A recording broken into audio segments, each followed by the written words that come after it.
Hello guys, hello, welcome back to my channel.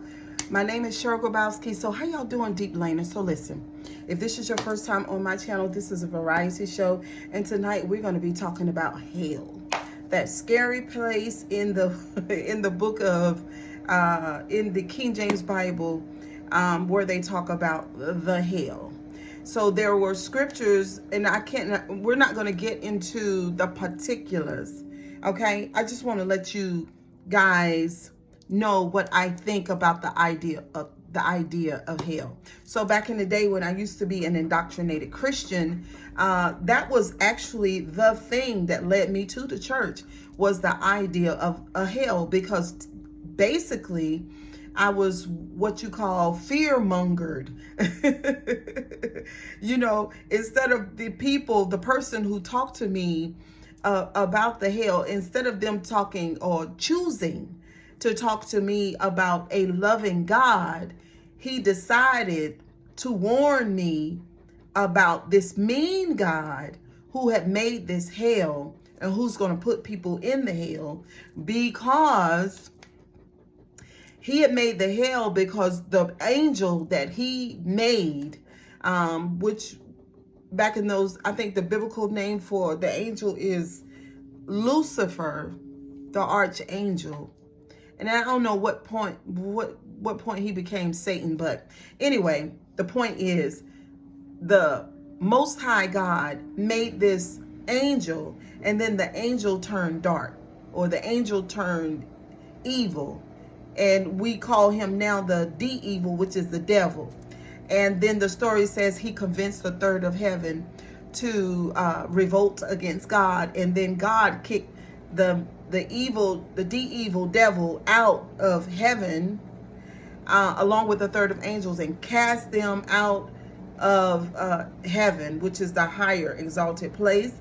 And then the story concludes that God made the first man and woman, Adam and Eve, and they were in the garden, and that's where the dark angel shows up again, and then he beguiles, or he tricks the Eve into sinning against God, but not technically, because God gave Adam the commandment. But as soon as he partook of that apple, some people say it's really not an apple, it's actually referring to the genitalias. After he partook of that, then they knew that they were sinners, and they were ashamed, and that's when they realized for the first time that they were naked. So that's how the story goes.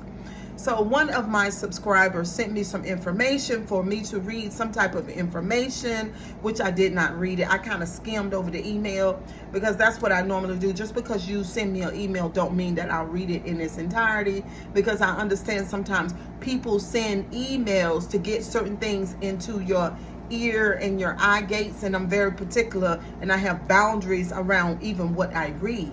Okay, because I oftentimes talk on my channel about literature and how you can be ensnared by literature. So one of the things that I did see on the email is the subscriber talking about some evil or devil who is tricking me, and I'm being tricked, and if I don't understand that, then I'm going to end up in the hell, and she thinks I'm too good for the hell.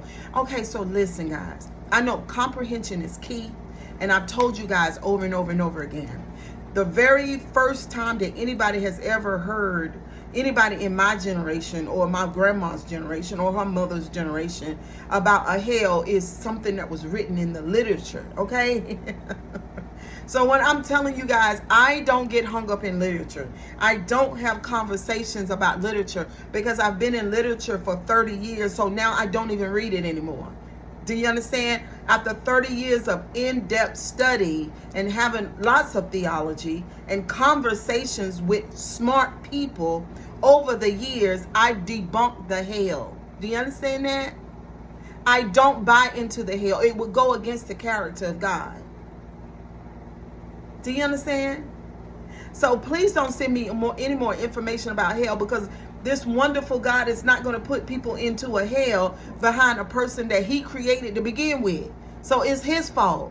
And you're not going to make me buy into it because God is too smart for that. So you're basically telling me that God made a mistake, right?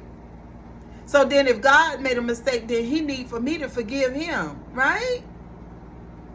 So surely if I make a mistake, if I end up not believing in the evil and the hell, then I shouldn't have to worry about going to a hell because he ain't got no business making mistakes because he is God, right? It's really not complicated. You don't have to read a book with 3,000 pages of the book to come to the conclusion that the hell is a made-up story. Just like a lot of the other biblical literatures. And even if it's not entirely made up, then I still don't have to worry about that because I just don't believe in no scary God. And I understand that people fearmonger. So I would say to you guys today, please don't fearmonger. Please don't. And please don't subscribe to the dogmas. And that's narcissistic energy.